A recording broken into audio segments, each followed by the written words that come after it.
임하시면 이라는 제목을 가지고 같이 말씀을 나누도록 하겠습니다.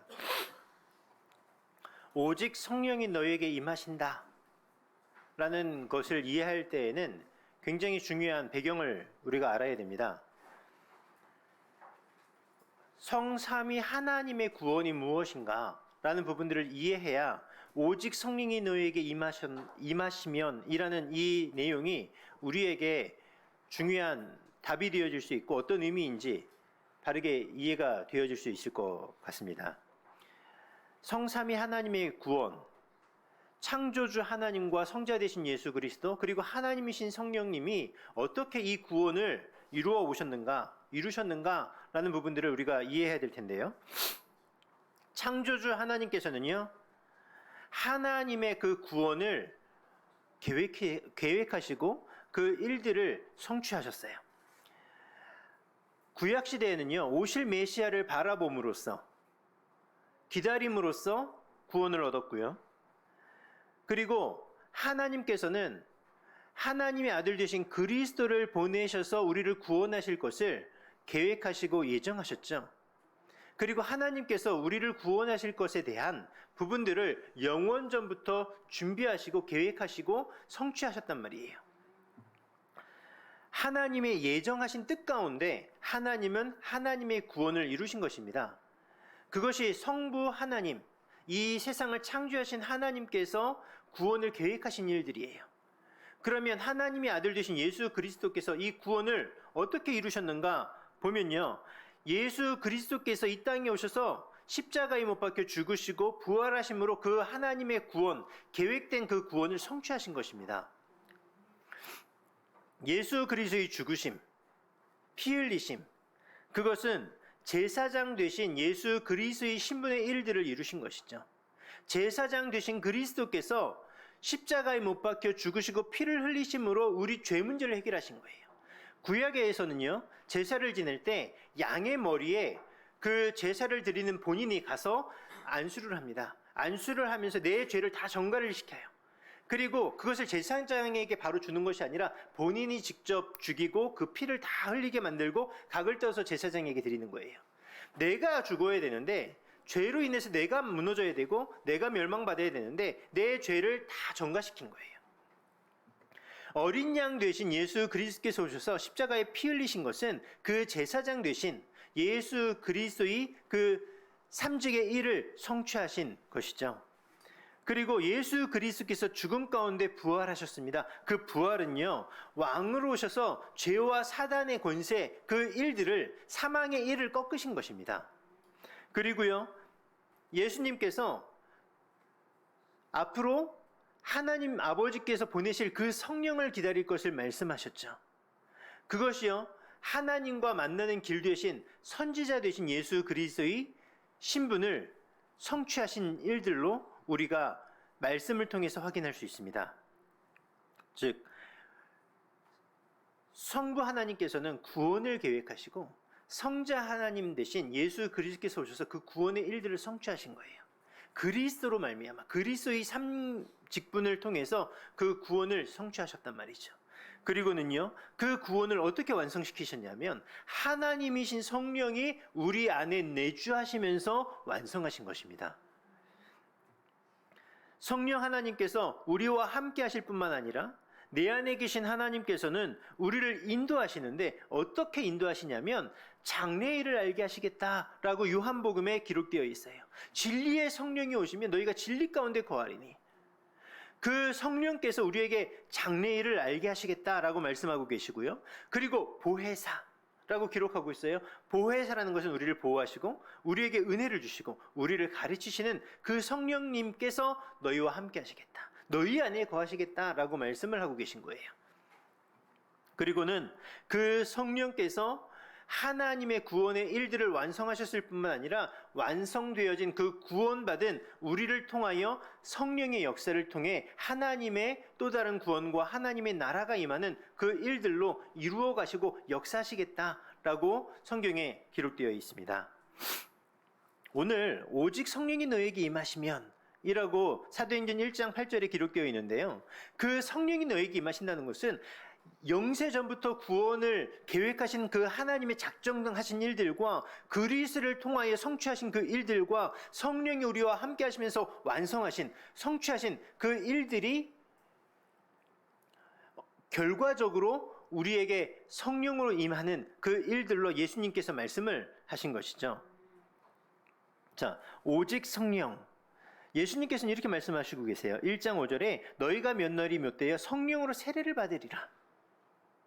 세례라는 것은요, 당시 푹 잠긴다는 말이에요. 그래서 침례라는 말을 쓰죠. 그래서 지금도요, 침례교 같은 경우에는 그 물 안에 온몸을 다 잠기는 그 의식으로 세례를 준단 말이에요. 그건 뭐냐면 하나님께서 약속하신, 그리고 예수님의 그 십자가의 죽으심과 부활하심으로 약속하신 그 성령께서 우리에게 임하신다는 것인데, 어떻게 임하느냐? 침례, 즉 세례로, 성령으로 세례를 받을 것, 즉 성령께서 모든 것을 다 주장하시는 우리의 주인으로 역사하시겠다라는 말이에요. 그 성령이 우리에게 임했다는 것은 창세기 1장 27절에 하나님의 형상을 회복했다는 얘기입니다.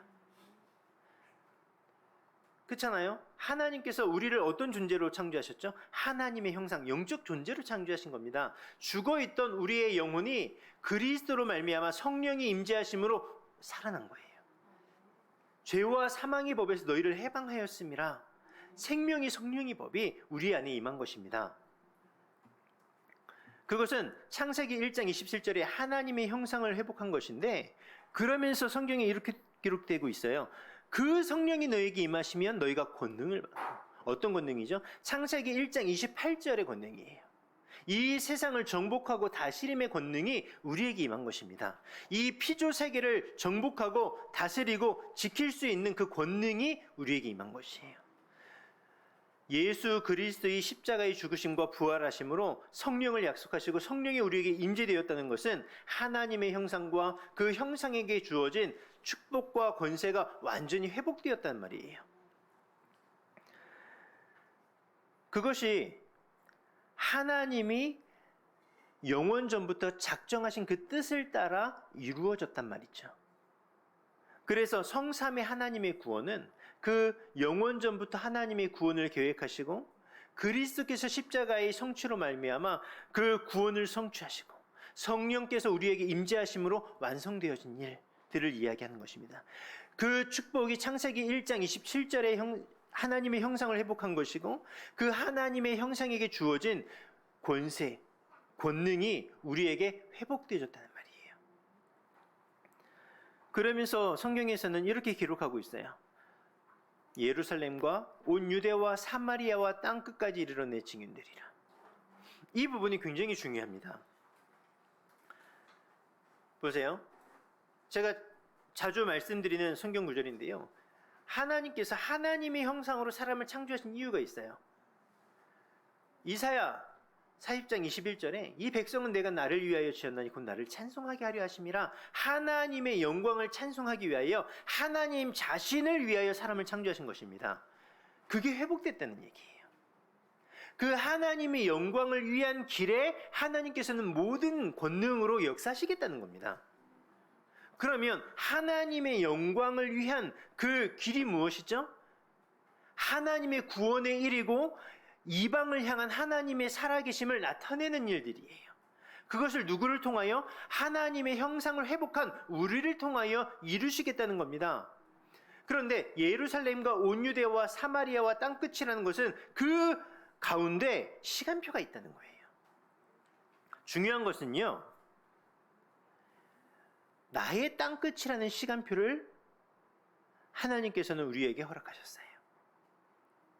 근데 내 안에 계신 성령께서 장래의 일을 알게 하시는데 그 땅끝이 어떤 길인지, 무슨 길인지, 어떤 준비된 응답이 있는지 그거를 우리에게 미리 알게 하시겠다는 겁니다. 그걸 비전이라고 얘기해요.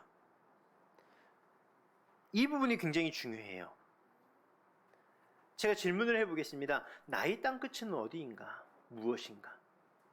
하나님의 영광을 위하여 준비하신 나의 땅끝이 있다니까요. 그게 비전이에요. 근데 내 안에 성령이 임하시면 그것을 알게 하시겠다고 말씀하고 계세요. 그 말씀이 사실이라면 우리에게 당연히 나의 땅끝이라는 그 길들이 발견되어지게 돼 있어요. 나의 땅끝을 알고 오늘을 보는 것입니다. 우리가 예수 그리스도는 모든 문제 해결자, 과거, 오늘, 미래 문제를 해결하셨다라고 고백하지 않습니까? 미래 문제를 해결하셨다는 것은 내 인생을 통해서 하나님의 영광을 위하여 준비하신 그 길이 우리에게 발견되어졌고 그 사실이 우리에게 믿음으로 연결되어졌다는 거예요. 그걸 보고요, 사명이라고 얘기해요. 그 가운데 하나님이 우리를 부르신 거예요. 그걸 보고 소명이라고 얘기합니다. 나의 땅끝, 내 인생을 두고 하나님께서 하나님의 영광을 위하여 준비하신 그 길이 어떤 길이냐, 이걸 볼 수 있어야 된다는 거예요. 그러면 우리의 시선에서 말씀을 드릴 때에는 하나님의 영광을 위하여 내 평생, 내가 죽을 때 어떤 모습으로 죽을 수 있겠냐는 거죠. 그게 나의 땅끝이에요. 조선시대에 들어왔던 많은 젊은 선교사, 20대 청년들, 자기 인생의 땅끝을 본 거예요.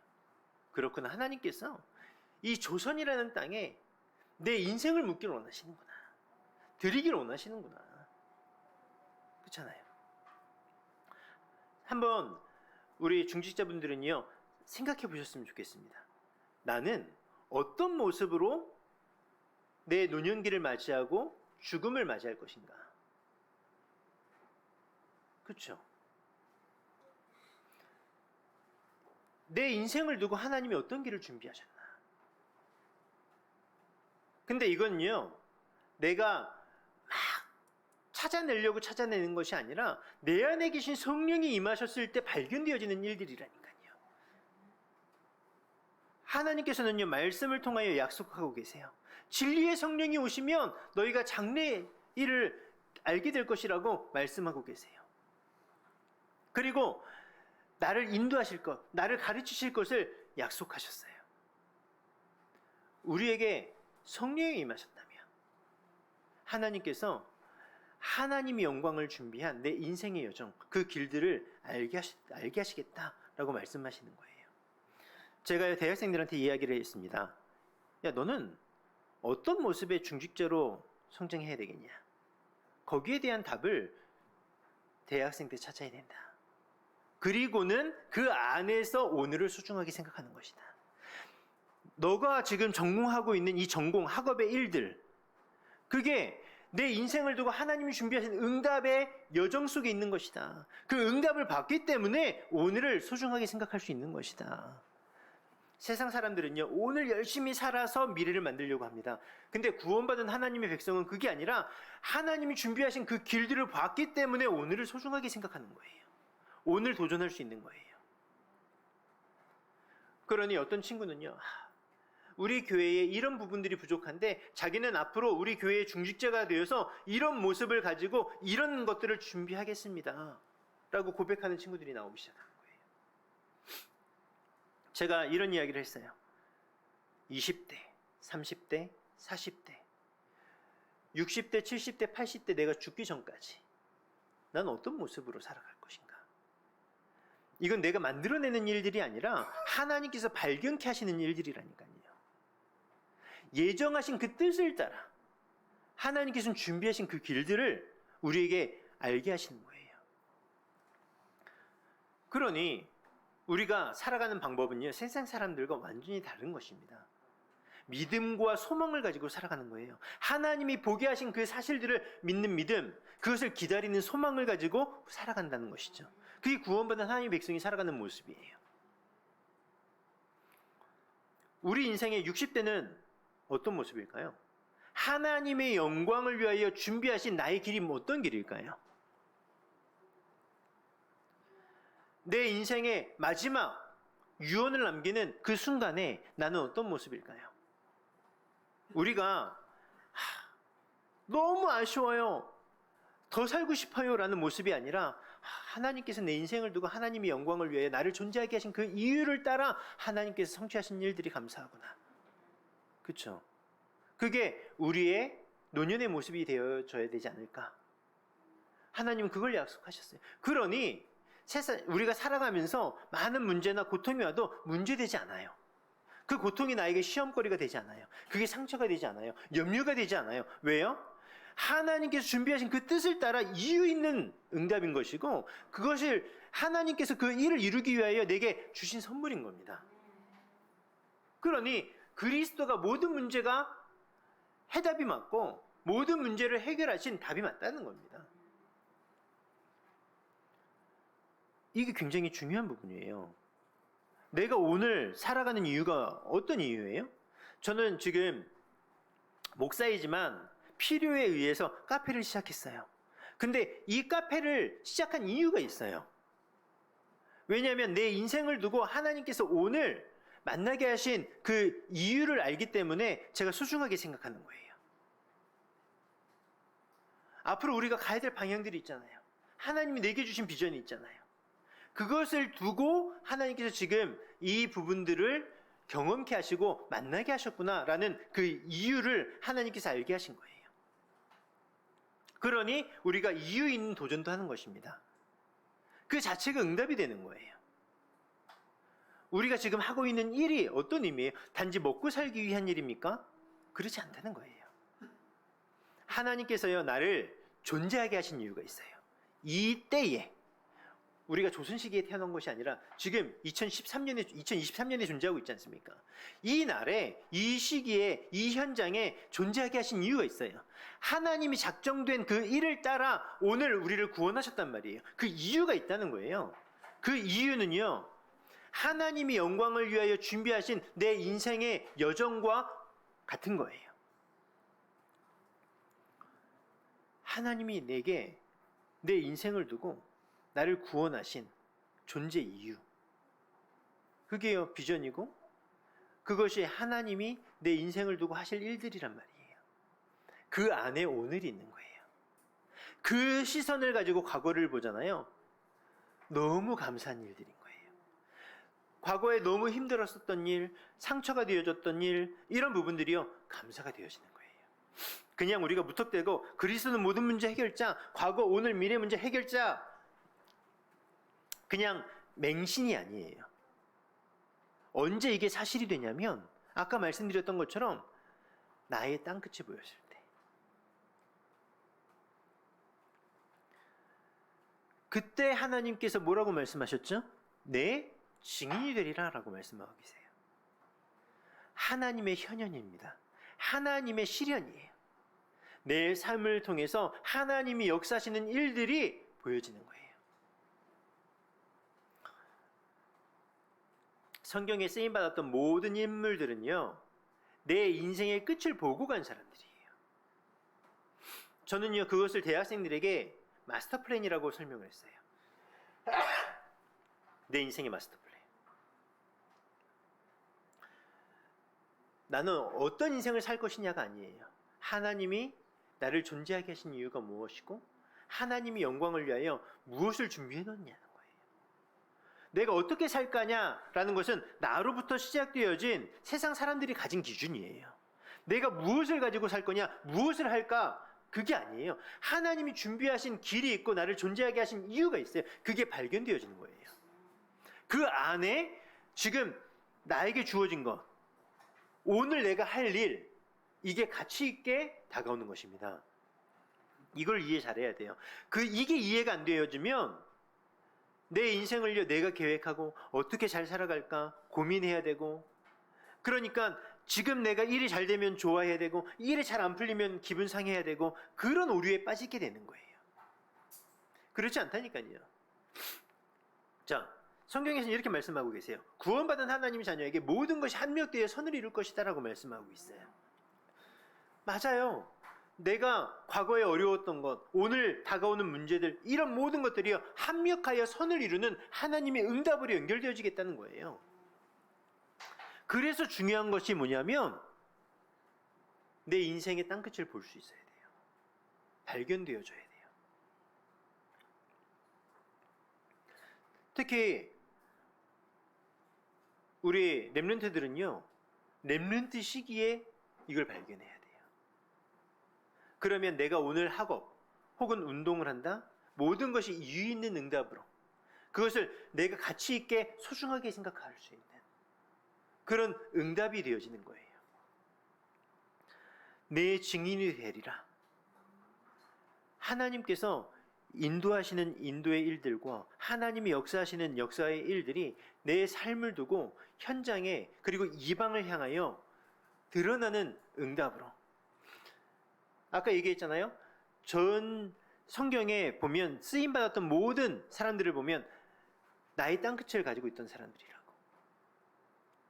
가는 걸음걸음마다 하나님께서 증거를 주시고 역사하신 일들이 우리는 성경을 통해서 확인할 수 있잖아요. 자, 모세요. 모세는요, 가나안. 자기 인생의 땅끝이 있었어요. 지금 현실은요, 갈 수 없는 상황이에요. 노예됐단 말이에요. 그리고 살인자란 말이에요. 그런데 하나님은 그 언약을 주시고 가라라고 말씀하세요. 내 현실과 내 입장이 달라도 하나님의 말씀이 맞다면 맞는 거예요. 그렇잖아요. 요셉도요, 꿈을 통해서 자기 땅끝을 봤어요. 자기 인생의 결론을 봤다는 겁니다. 하나님이 내 인생을 두고 어떤 응답을 준비하셨는가. 다니엘도요, 그 포로로 끌려간 시대에 하나님께서 앞으로 어떤 응답을 준비해 놓으셨는지에 대한 그 답을 가지고 있던 사람이에요. 다윗뿐만 아니라 우리가 잘 알고 있는 바울 같은 경우도요, 로마라는 그 땅끝, 하나님께 나를 부르신 이유가 가이사 앞에 서야 하는 이 로마를 향한, 그러니까요, 핍박이 와도 심지어 어느 정도예요? 자기 동족들이요, 돌로 쳐가지고 이젠 죽었다 할 만큼 돌에 맞고 막 많은 고난들이 있었단 말이에요. 그럼에도 불구하고 괜찮을 수 있었던 이유는요, 자기 땅끝을 봤거든요. 이게 문제가 되지 않는 거예요. 이거는 과정인 거예요. 성경에 쓰임받았던 모든 사람들은요, 하나님이 나를 부르신 이유를 알고 있었어요. 이 시대에 나를 왜 존재하게 하셨고 나를 왜 부르셨는가. 그렇죠? 그걸 봐야 돼요. 이거 안 보면 계속 삶에서 헷갈리게 돼 있어요. 계속 무엇을 선택할 때 자꾸 무엇을 선택해야 될지 고민하게 돼 있어요. 근데 이게 보인다면 오늘 나에게 주어지는 많은 일들과 사건들이요, 의미 있고 이유 있는 응답으로 다가오는 거예요. 이게 없으면 과거가 상처가 돼요. 내 인생의 발목을 붙잡아요. 지금요, 막 정신적인 어려움을 가지고 사건 일어나는 사람들이 보면 다 상처가 많은 사람들이거든요. 이 과거 문제가 완전히 오늘을 장악해버리는 거예요. 그런데 내 안에 계신 성령께서 발견케 하시는 일들로 나의 땅끝을 본 사람은요, 이유 있는 응답이 돼요. 감사가 돼요. 이걸 두고 사도행전 1장 14절에 보니까 오로지 기도에 힘쓰더라. 예수님께서 말씀하신 너희가 몇 날이 못되어 성령을 받을 것이다. 성령으로 세례를 얻을 것이다. 그 사실을 가지고요, 집중한 거예요. 보면요, 왜 하필 그 다락방에 올라갔을까요? 예루살렘을 떠나지 말고라고 예수님이 말씀하셨잖아요. 그러니 예루살렘에 가까워 가기 알맞은 그 장소가 다락방이었던 거예요. 거기에 120명이 모여서 예수님께서 예루살렘을 떠나지 말고 성령이 임할 것을 기다려라 라고 하신 그 약속을 기다렸던 거예요. 근데 그 기다렸던 그 자세가 뭐였냐면 오로지 기도에 힘쓰니라. 집중했다는 것이죠. 그 말씀에 집중했다는 거예요. 우리에게 중요한 부분들은요, 이미 말씀을 통하여 하나님은 약속하셨잖아요. 우리에게 비전이 보여지지 않습니까? 내가 어떤 인생을 살아야 될지 그냥 보세요. 그래, 하나님 나를 구원하셨고 너무 감사하니까 앞으로 내 인생을 참 교회를 위해서 많이 헌신하고 그리고 이렇게 복음 전하는 인생 살아야지. 거기서 끝이 아니에요. 구원받은 우리를 통하여 하나님께서 하나님의 영광을 위하여 준비하신 그 길이 있다는 거예요. 그걸 보고 가는 거예요. 그냥 무작정 헌신이 아니에요. 무작정 내가 그냥 교회 와서 예배 잘 드리고, 그리고 너무 감사해서 헌신하고, 그리고 많은 사람들한테 이 복음 전해야지 라는 삶이 아니라는 거예요. 중요한 것들을 놓친 거예요. 너무 좋은 것인데 중요한 것들을 놓친 거예요. 진짜 중요한 것은 하나님이 나를 구원하신 이유요. 나를 통하여 하나님의 영광을 위하여 준비하신 그 길, 나의 땅끝, 그거를 보고 가야 된다는 거예요.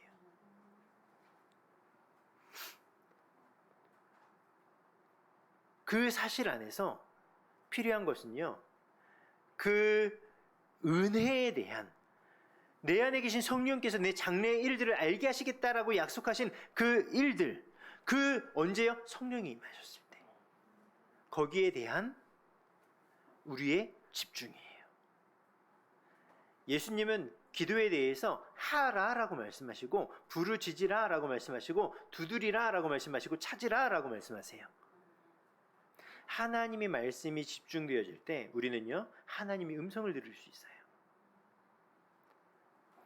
하나님께서 그 말씀을 통하여 내게 깨닫게 하시고 나에게 답이 되어지고 하나님께서 알게 하시길 원하는 그 음성을 들을 수 있게 되어지는 거예요. 그래서 가장 중요한 것이 말씀을 묵상하는 시간이에요. 우리가 언약기도 하잖아요. 지금도 언약기도를 쭉 이렇게 하고 계시는지 모르겠지만 굉장히 중요해요. 하나님의 말씀을 묵상한다는 거. 저는요, 처음에 언약기도 시작할 때 그냥 읽었어요. 읽으니까 1시간 정도 걸리더라고요. 그러다가 계속 반복해서 읽다 보니까 외워지기 시작했어요. 그리고는 어느 시간표가 오냐면 그 말씀을 하나하나 의미 있게 묵상하는 시간표가 오더라고요. 근데 그때마다 깨달아지는 하나님의 말씀이 있어요. 그러다 어느 날 사도행전 1장 8절의 말씀을 묵상하고 있는 중에 하나님께서 제게 답을 주시는 거예요. 그렇구나. 그 약속하신 그 성령이 내게 임하셨을 때 현장 살리는, 그리고 현장에 역사하시는 하나님의 능력이 내게 임하는데, 예루살렘, 온 유대, 사마리아와 땅끝 내 인생의 시간표를 따라서 하나님이 문을 여시겠구나. 그때 기도하면서 하나님께서 제게 주신 답은, 그러면 하나님, 제가 20대 이제 앞으로 대학을 갈 것인데 그 대학이라는 시간 동안 하나님이 내게 어떤 응답을 주기를 원하십니까? 근데 이미 거기에는요, 내가 70대, 80대에 어떤 모습으로 어떻게 하나님이 인도하신 그 길을 걸어갈 것인가라는 그 그림들을 하나님께서 보게 하셨을 때, 하나님, 내 인생을 두고 하나님께서 목회자로 부르셨고 이런 목회자로 부르셨는데, 그렇다면 20대에 어디에 집중하기를 원하십니까? 그때 하나님이 제게 답을 주신 게, 대학 때에는 무조건 현장 뛰어라. 그리고 현장을 뛰면서 신학을 공부하고 있으니 그 신학이 내 현장과 맞다라는 그 사실들을 발견할 수 있는 시간, 그게 내 대학이라는 시간표구나. 그때부터요, 빨간 날이면 무조건 캠프했어요. 다른 대학 가서. 근데 상식적으로 보세요. 빨간 날이면 대학 다 쉬어요. 대학 가면 사람이 없어요. 그런데요, 하나님께서 그렇게 함께 할 수 있는 팀을 주셨어요. 그 팀 가운데 빨간 날인데 학교 갔는데 하나님께서 그 말씀대로 성취하신 일들을 보게 하시는 거예요. 그냥 말씀을 가지고 현장에 갔는데 그 말씀을 확인케 하세요. 그 말씀이 성취되어지는 일들을 보게 하세요. 그러면서요, 하나님, 지금 우리 학교에 진짜 이 갈급한 사람들이 있을 거 아닙니까? 그래도요, 고신대는요, 세례 증서가 있어야지 학교를 들어올 수 있어요.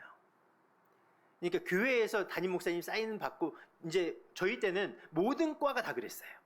근데 지금은 이제 신학과만 그렇게 된 걸로 알고 있는데, 그래 다 크리스찬이잖아요, 사실. 그런데 학교에서 가만히 있다 보니까 신학을 공부하면서도 성교학을 공부하러 왔는데도 어떻게 보면 크리스찬이 아닌 거예요. 그냥 교회만 다녔던 거지. 제가요 이제 학교에서 학회장을 하면서 대학교 2학년 때죠. 대학교 2학년 때인데 이제 저희는 MT 대신에 수련회처럼 막 기도원을 가요.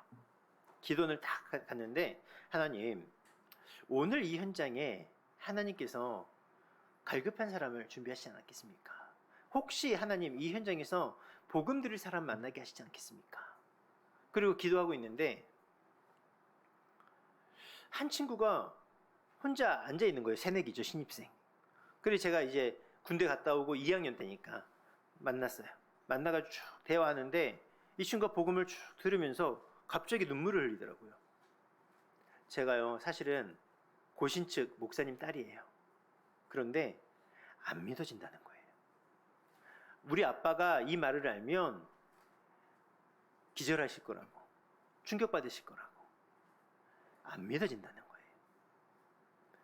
그래서 거기서 같이 예수님을 영접했어요. 그리고는 옆에 또 한 친구가 오는 거예요. 그래서 그 친구랑 대화하기 시작했는데 이 친구도 목사님 딸이라. 그런데요 저희 아빠가 목회가 안 돼서 술을 한 잔 하신 게 알코올 중독이 돼버려갖고, 그래서 지금 목회를 못하고 계시는데 상처가 너무 많은 친구예요. 그래서 이 친구한테 복음으로 쭉 전하면서 확인을 해보니 이 친구도 안 믿어진다는 거예요. 같이 예수님 영접하고. 근데 얘네 따라서 그 뒤에 비슷한 애들이 많아. 하나님께서 대학 때 내가 어디에 집중하기를 원하실까? 그렇구나 하나님, 대학 때는 무조건 현장 아닙니까? 그러면서 이런 얘기, 다락방에는 중직자 권사님들이 훈련 더 많이 받잖아요, 그렇죠? 근데 저는 내가 대학을 졸업하면 전도사가 될 건데 앞으로 앞에서 설교도 할 건데 그 권사님들이 봤을 때 아무것도 모르는 풋내기가 되면 되겠냐?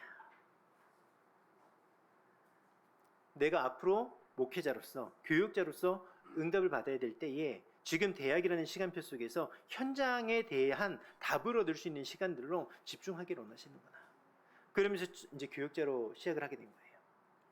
하나님, 30대 어떤 응답 주기 원하십니까? 그래, 앞으로 많은 선교사님들을 도왔고 그 선교 현장에 중요한 답과 필요한 답을 전해야 되기 때문에 선교 현장에 집중하는 것이다. 그래서요, 계속 선교 현장에서 많은 선교사님들을 만나면서 그 현장에 필요한 부분들과 내가 할 수 있는 역할들을 감당하기 시작한 거예요. 근데 하나님 그리 문을 여시더라고요. 제가요 20대 딱 중반에 그렇구나, 이제는 앞으로 선교 현장을 볼 수 있도록 하나님 문을 여시겠구나. 그리고 그 시간을 30대 동안에 내가 부교육자로서 또 교육자로서 이렇게 이제 선교사님들과 선교 현장들을 보면서 앞으로 내 인생을 두고 어떤 부분들을 도와야 될지, 무슨 필요를, 그리고 선교에 대한 부분들에 있어서는 답을 줄 수 있을, 하나님이 응답을 주시고자 하는 원하는 시간표구나. 그럼 40대, 50대, 60대 하나님께서요 그런 내 인생에 준비하신 그 방향들을 보게 하시고 시간표를 따라서 하나님께서 문을 여시고 그런 응답별로 인도해 가시는 것들을요 보게 돼요. 마찬가지입니다. 예루살렘과 온 유대와 사마리아와 땅끝이라는 내 인생의 여정을 하나님은 알길 원하세요. 보게 하길 원하세요. 이걸 보지 못하면 자꾸 오늘 내가 선택하는 게 맞는지 틀리는지 이거 고민을 해야 되는 거예요. 내가 하나님의 영광을 위해 살아야지, 중심이 좋은 사람이라도 이 방향이 없다면 헤매게 돼 있어요. 열심히 했는데 뭔가 그 열심히 했던 헌신이 나하고는 관계가 없어져. 그렇잖아요. 그리고 내가 하는 것도 아닙니다, 사실. 하나님께서 보게 하셨고 우리는 믿음을 드리고, 그리고 오늘 하나님이 내게 주시는 말씀 안에서 오늘 나에게 주어진 것들을 소중하게 생각했을 뿐인데 하나님이 이어가시고 연결케 하시는 거예요. 그러니 삶이 사라져가는 거예요.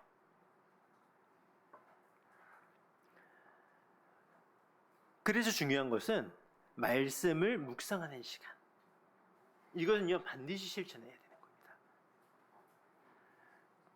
그 안에서 하나님께서는요, 나에게 보게 하시는 것, 만나게 하시는 것, 모든 것들이 그 말씀 안에서 이제 재해석되어지는 시간표가예요. 그래야 하나님의 말씀이 살아있는 말씀이구나. 그러니 우리가 이 받는 말씀이 너무나도 귀한 말씀이구나. 어떤 사람들은요, 말씀을 굉장히 중요하게 생각하지 않아요. 내 생각이 말씀보다 위에 있어. 그러니 주일날 예배 와서 말씀에 집중을 못하는 거예요. 그리고 그러다 보니 목회자가 하는 한마디 한마디가 자기한테는 중요하지 않고 내 생각과 내 의견이 더 중요해. 그 결과가 어떻게 된 건지 아세요? 로마 카톨릭이 변질되어서 중세교회를 만들어낸 거예요. 말씀보다, 하나님의 성경보다 교황이 이야기하게 하는 것, 그리고 교회에서 정해진 룰들, 법안들, 이런 게 더 중요하게 생각되어진 시대를 맞이하게 된 거예요. 하나님의 말씀이 내게 체험이 되어지고 그 말씀이 살아있는 말씀으로 다가오기 시작하잖아요. 그러면요, 예배가 가장 중요한 시간이 되어지고 그 예배 시간에 나를 가치 있게 어떻게 드려야 되는지를 알게 되어져요. 우리가 거룩한 산제물로 드린다라는 것, 하나님의 그 말씀 앞에 온전히 무릎 꿇는 거예요. 그 말씀이 내게 믿음 되어질 수 있도록 그 말씀이 내게 답이 되어질 수 있는 시간들, 그게 온전히 나를 거룩한 산제물로 하나님께 드리는 제사이고 예배인 거예요. 신령과 진정으로 드려지는 예배가 뭐냐면요, 예배 강단을 통해서 하나님이 내게 주시는 말씀으로 믿음으로 붙잡아지는 거, 그렇잖아요. 그리고 찬양을 통하여 온전히 하나님께 나를 고백드리는 거, 그리고 우리가 나를 구원하심과 나의 삶 속에 드려지는 그 하나님의, 나의 삶 속에 역사하시는 그 하나님의 그 은혜로 인하여 나의 감사를 고백할 수 있는 시간, 그게 예배예요. 그게 찬양과 말씀과 기도란 말이죠. 그게 살아있는 영적 예배인 것입니다. 가장 첫 시작을 이렇게 해야 돼요. 우리는요, 강단 말씀을요, 사람의 말로 받지 아니하고 하나님의 말씀으로, 하나님의 주도권과 하나님 주권을 인정하고 하나님께 주도권을 드릴 수 있는 그 믿음으로 받을 수 있는 것, 이게 굉장히 중요해요. 근데 어떤 경우는 이런 경우가 있어요. 목회자와 갈등이 생기잖아요. 그러면 안 들어. 그거는 내가 우선시됐기 때문에 그런 거예요. 하나님의 주권을 인정하게 되어진다면 내 의견과 내 상황과 맞지 않는다 하더라도 그 하나님의 말씀이 선포되어진다면 그 말씀을 하나님의 말씀으로 받는 거예요.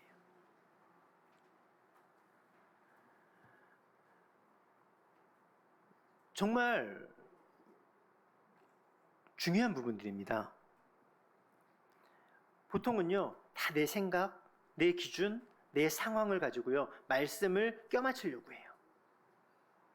그러니까 오늘은 내 상황과 내 입장에 조금 맞는 말씀이 나온 것 같으면 은혜가 되고요, 전혀 내 상황과 안 맞으면 목사님이 설교를 참 못하시네 라고 된다니까요. 근데 그게 아니에요. 내 입장, 내 상황, 모든 것들을 내려놓고 하나님의 말씀 속에 들어가면 모든 것이 연결되어져서 응답으로 다가와요. 그래서요, 우리가 하나님의 말씀을 받는 자세와 그 말씀을 묵상할 수 있는 시간, 왜 그럴까요? 말씀이 곧 하나님이신데 내 안에 계신 성령께서 자기가 들은 것이 아니라 하나님의 말씀을 가지고 우리에게 알게 하시는데 장래를 알게 하시겠다라고 말씀하고 계시거든요. 하나님은 말씀을 통하여 우리의 미래를 알게 하세요. 이따가 오후 예배 때도 말씀드리겠지만, 오후 예배는 사도행전 1장 오늘 본문에 이어서 이제 2장으로 같이 말씀을 나누게 될 텐데요. 오늘 이 1부 때 드려지는 이 말씀들과 연결되어져서 우리가 잘 집중할 수 있는 시간들이 되어졌으면 좋겠습니다. 말씀을 마무리하겠습니다. 오직 성령이 너에게 임하시면, 이거는 굉장히 중요한 말입니다. 영원 전부터 하나님께서 구원하신 그 구원의 일들이 그리스도에 인하여 성취가 되어지고 그 약속된 성령의 임하심으로 인하여 하나님의 형상과 하나님의 형상에게 주어진 신분과 권세가 완전히 회복된 거예요. 그런 우리에게 무엇을 하나님께서 우리를 구원하신 부르심의 이유와 우리를 통해서 하시고자 할 그 사명들을 말씀을 통하여 알게 하시겠다는 거예요. 그래서 우리에게 중요한 것은 그 말씀을 향하여 집중할 수 있는 오로지의 시간이 중요하다는 거예요. 그래서 말씀을 묵상하는 거.